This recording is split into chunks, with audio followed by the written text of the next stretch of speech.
The Frog Prince. In the old times, when it was still of some use to wish for the thing one wanted, there lived a king whose daughters were all handsome, but the youngest was so beautiful that the sun himself, who had seen so much, wondered each time he shone over her because of her beauty.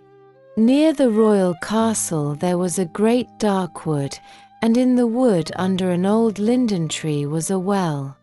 When the day was hot, the king's daughter used to go forth into the wood and sit by the brink of the cool well. If the time seemed long, she would take out a golden ball and throw it up and catch it again. This was her favorite pastime.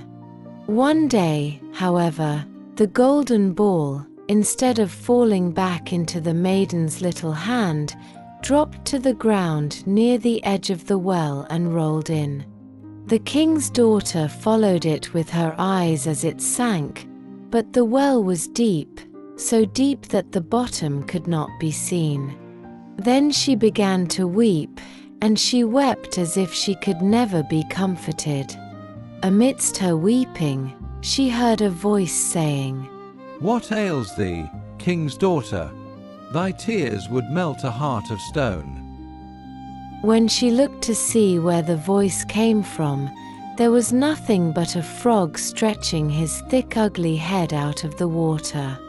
"Oh, is it you, old waddler?" said she. "I weep because my golden ball has fallen into the well." "Never mind, do not weep," answered the frog. "I can help you, but what will you give me if I fetch up your ball again?" "Whatever you like, dear frog," said she. "Any of my clothes, my pearls and jewels, or even the golden crown that I wear." "Thy clothes, thy pearls and jewels, and thy golden crown are not for me," answered the frog. "But if thou would love me, and have me for thy companion and playfellow, let me sit by thee at table, eat from thy plate, drink from thy cup, and sleep in thy little bed. If thou would promise all this, then I will dive below the water and fetch thee thy golden ball again." "Oh yes," she answered, "I will promise it all, whatever you want, if you will only get me my ball again." But she thought to herself, "What nonsense he talks! As if he could do anything but sit in the water and croak with the other frogs, or could possibly be anyone's companion." As soon as he heard her promise, the frog drew his head under the water and sank out of sight.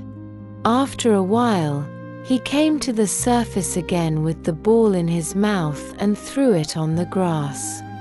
The king's daughter was overjoyed to see her pretty plaything again, and she caught it up and ran off with it.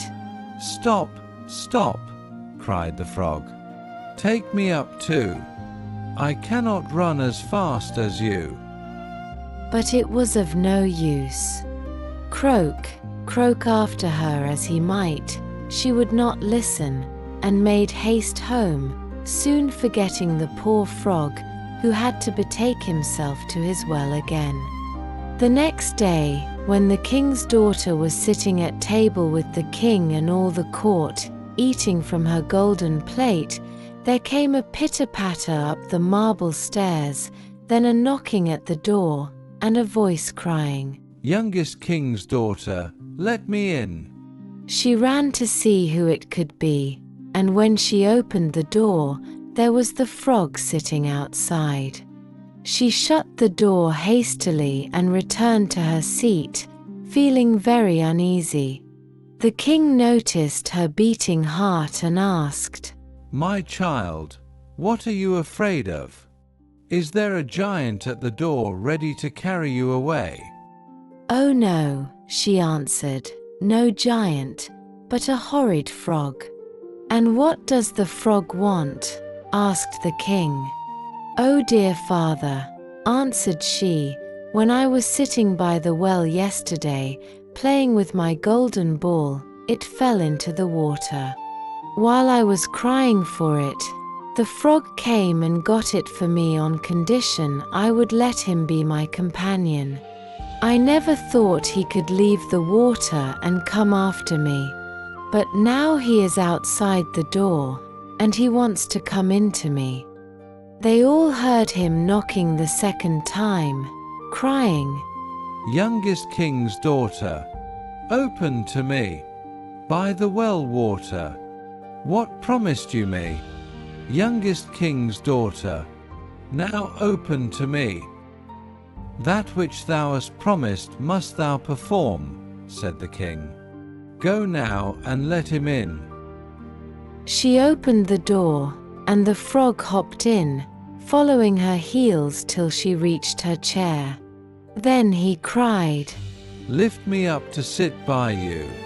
She delayed until the king ordered her. Once the frog was on the chair, he wanted to get on the table and said, "Now push your golden plate a little nearer, so that we may eat together." She did so, but everybody could see her reluctance. The frog feasted heartily, but each morsel stuck in her throat. "I have had enough now," said the frog. "I am tired. Carry me to your room and make ready your silken bed, and we will lie down and go to sleep." The king's daughter began to weep, afraid of the cold frog, yet nothing would satisfy him but to sleep in her bed. The king grew angry. "That which thou hast promised in the time of necessity, must thou now perform." So she picked up the frog with her finger and thumb, carried him upstairs, and put him in a corner. When she lay down to sleep, he came creeping up, saying, "I am tired and want to sleep as much as you. Take me up, or I will tell your father." Beside herself with rage, she picked him up and threw him with all her strength against the wall. "Now will you be quiet, you horrid frog?" As he fell, he ceased to be a frog and became a prince with beautiful, kind eyes. With her father's consent, they became bride and bridegroom. He told her how a wicked witch had bound him by her spells, and how only she could have released him. They would go together to his father's kingdom. At the door stood a carriage drawn by 8 white horses with white plumes, and behind the carriage, faithful Henry, the servant of the young prince. Henry had suffered greatly when his master was turned into a frog, wearing 3 iron bands over his heart to keep it from breaking with anxiety. When the carriage started, the prince heard a sound at the back as if something had broken. He turned and cried, "Henry, the wheel must be breaking." "The wheel does not break.